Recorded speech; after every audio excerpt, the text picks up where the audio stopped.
In the latest installment in a lengthening list of trade disputes between the US and China, the Ministry of Commerce says it has launched anti-dumping and anti-subsidy investigations into US-made off-road vehicles and sedans with engine sizes of 2 litres and above.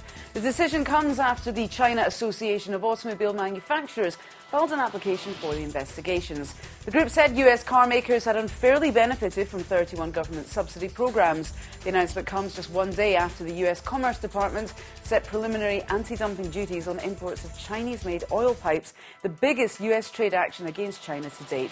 Beijing also again called for Washington to recognise China as a market economy, a designation that would make it harder for the United States to declare that Chinese products were being dumped at prices below market value. China has called for more contact with the US military, while President Hu Jintao said his nation's plans for space were peaceful, striking a conciliatory tone ahead of US President Barack Obama's visit. China's Vice Foreign Minister He Yafei said improving military ties between the two would help the overall relationship between the two big powers. The reassuring words were added to signs both powers seek to ease military tensions after a period of friction.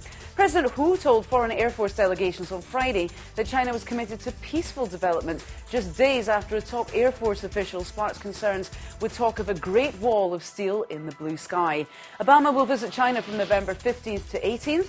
Obama will go to China's economic hub of Shanghai as the first leg of his tour. 2 Dutch tourists were confirmed dead and 9 other people were injured after a passenger ship collided with a coal-carrying vessel off the coast of Guangdong province in southern China. 2 of the injured, both women, were also confirmed to be Dutch nationals. They are being treated in a local hospital but have requested to return to the Netherlands for further treatment. A passenger ship from Panyu was taking 75 passengers from a port in Hong Kong and was en route back to Guangdong when the accident happened on Thursday evening. According to an initial investigation, the bow of the freighter hit the port side of the passenger ship as they were moving towards each other. All the casualties occurred on the passenger ship. Mercedes-Benz have announced an 83% increase year-on-year in their China sales for the month of October after shifting 6,400 units. Sales for the January-October period rose 55% from a year earlier to over 50,000 units. Mercedes-Benz's sales in China last year rose 44% to nearly 40,000 vehicles.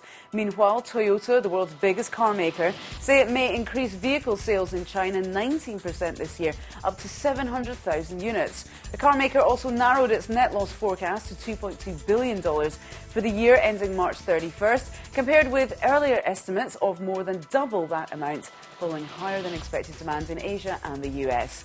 And Tiger Woods birdied 5 of his last 10 holes for a second straight 5 under par 67, giving him a share of the 36-hole lead with Nick Watney in the final World Golf Championship of the year in Shanghai. 7 of the top 9 players on the leaderboard are from the United States, and the possibility of another number 1 versus number 2 showdown looms with Phil Mickelson, who won here 2 years ago, making 3 birdies over the last 4 holes. He finished with a 66 to finish 1 shot off the lead. Woods has been the runner-up twice at the HSBC Championships, and he put himself in contention again at the Shushan International Course, but his biggest problem has been crowd control, as the thousands who almost flocked to see him play were almost exclusively focused on his group, completely ignoring the majority of the field. And that's the BON News headlines for now, but we'll be back with more news after this.